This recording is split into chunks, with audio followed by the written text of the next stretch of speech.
जो जमीन खरीदने बेचने का काम करते हैं वो अपने ऑफिस में बराह भगवान की तस्वीर लगाते हैं, क्योंकि धरती के पति है ना भगवान बराह देवता। धरती माता के साथ बराह भगवान का विवाह मथुरा जी में हुआ विश्राम घाट, इसलिए तो धरती माता को नारायण की पत्नी कहा गया। विष्णु पत्नी नमस्तुभ्यम, हम प्रणाम करके कहते हैं उसे, वो नारायण की पत्नी है धरा।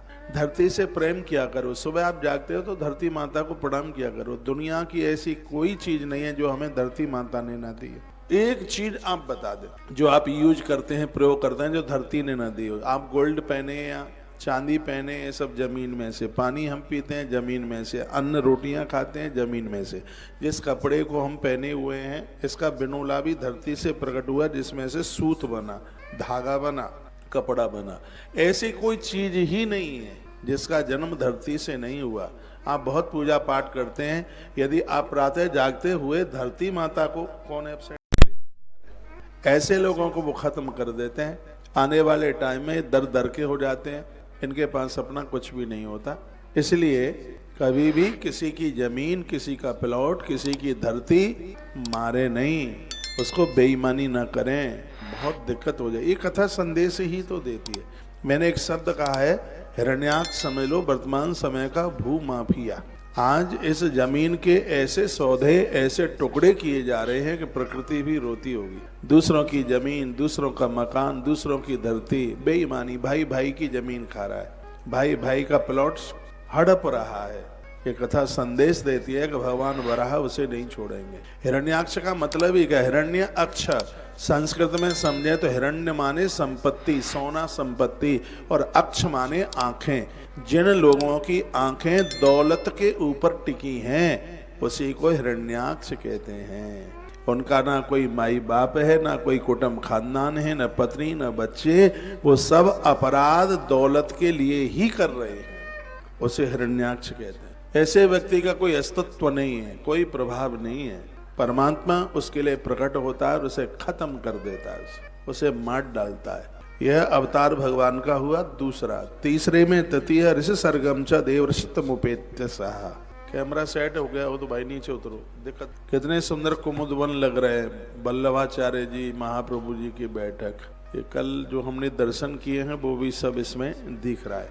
तो नारद जी, नारम जीवानम अज्ञानम खंडयति नारद, जो दूसरों के अज्ञान का हरण करते हैं उसे ही नारद के नाम से जानते हैं। कल हमने इसके ऊपर बहुत विवेचन किया और उसके तत्पश्चात फिर हम बोले तुरीय धर्म कला सर्गे नर नारायण ऋषि।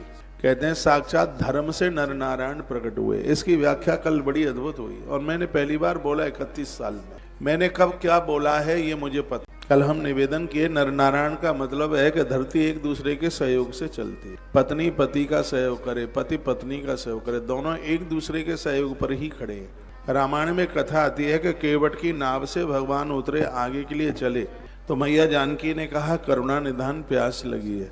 मैया जी ने भगवान का नाम करुणा निधान रखा है क्योंकि जन्मपत्री का नाम कोई भी पत्नी पति का ले नहीं सकती। उसका जो नाम है उससे धैर्य समाप्त होता है, पुण्य क्षीण होते हैं।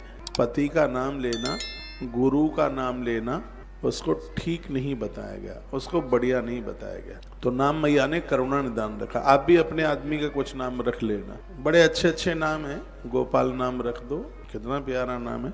नहीं तो वो बड़ा अच्छा है, आप बोल देते हैं पप्पू के पापा, हमने देखा है, राहुल के पापा, ऐसा मोनू के पापा, वो भी बोलते रहते हैं। स्वीटी की मम्मी घर में आएंगे तो स्वीटी की मम्मी, बड़ा प्रेम है पत्नी में। माताएं अपने पति का बड़ा ध्यान रखती हैं, पति भी रखते हैं लेकिन वो थोड़ा रखते हैं, लेकिन माताएं ज़्यादा रखती हैं। अब इसमें भड़क न जाना कि महाराज ने आज ठीक कह दिया है। ऐसे भी देवता हैं जो अपनी घरवाली का बहुत ध्यान रखते हैं, प्रभु राम की तरह। सच में वो राम है। और गृहिणी का ध्यान रखना ये कोई वासना नहीं है, ये कोई मोहता नहीं है, दोनों एक दूसरे के पूरक हैं।